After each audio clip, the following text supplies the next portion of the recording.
So guys, ito naman yung resto bar natin dito sa loob ng resort, no? So, ilawan natin guys. Tingnan nyo sa video natin guys. Yan, puti. Yellow. Diba? Ganda rin. Tapos, dito naman guys, ano to? Yung mga inumin, baga. Kumbaga, ano to, lababo ah. Lagyan tayo ng inumin dito. Tapos may banda dito, Dito. May banda ng music lang ba?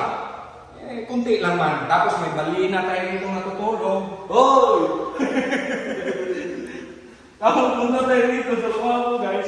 Madumi pa to guys ha, kasi ano man, yung sinarado ko pa to kasi ang kinilos pa nila yung ngayon, may swimming pool pa. Tapos paalis-alis man ako, marami din ang yung mga tinutulungan ba. Hindi lang nakita sa video, kung punta kayo sa ating wifi, kita nyo. Ito yung gripo natin.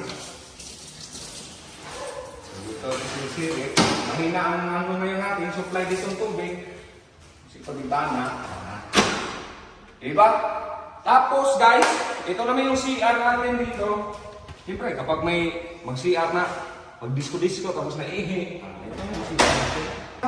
Madumi pa to. Ayan, may exhaust fan tayo. Exhaust fan to eh. Madumi pa to. May lalagyanan tayo rito ng tuwalya. Tinabunan ko pa yan. Gripo, shower.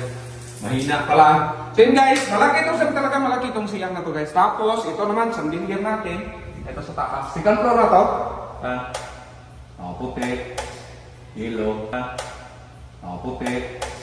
Yellow. Malaki ito. So, abangan yung punta tayo sa taas ng mga room. So, punta tayo dito sa ating studio room. Ito yung studio ko. Hindi ko pa ano. Ilaw. Pailaw nga. Ayan. Ito yung lugar. Sayang kasi, nasa ilalim to ng hagdanan. Nasa ilalim to ng hagdanan ba? Sayang. So, ginawan ko na lang ng room. Para tipid. Tapos supply tayo para makita natin kung mga customer pa tayo dyan. Di ba? Parang gawin natin ng cashier siguro. Hindi to studio. So, atras ka. Yan guys. Ito yung ano natin. Disco bar natin.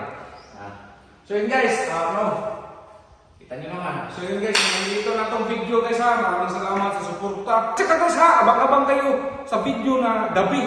Kasi maganda ito sa gabi guys, maganda yung ilaw. Hindi pa kompleto pero ipakita ko sa inyo. Kasi ano nyo yung talagang dapat nyo makita kasi achievement ko to. So suportahan nyo ako eh. So yun guys, hindi ko ito magawa itong mga achievement ko kung di dahil sa inyong suporta. Kaya maraming salamat sa patuloy nyo suporta sa BMAX TV. So yun guys, sana ma-share itong video na to. I love you. Yun.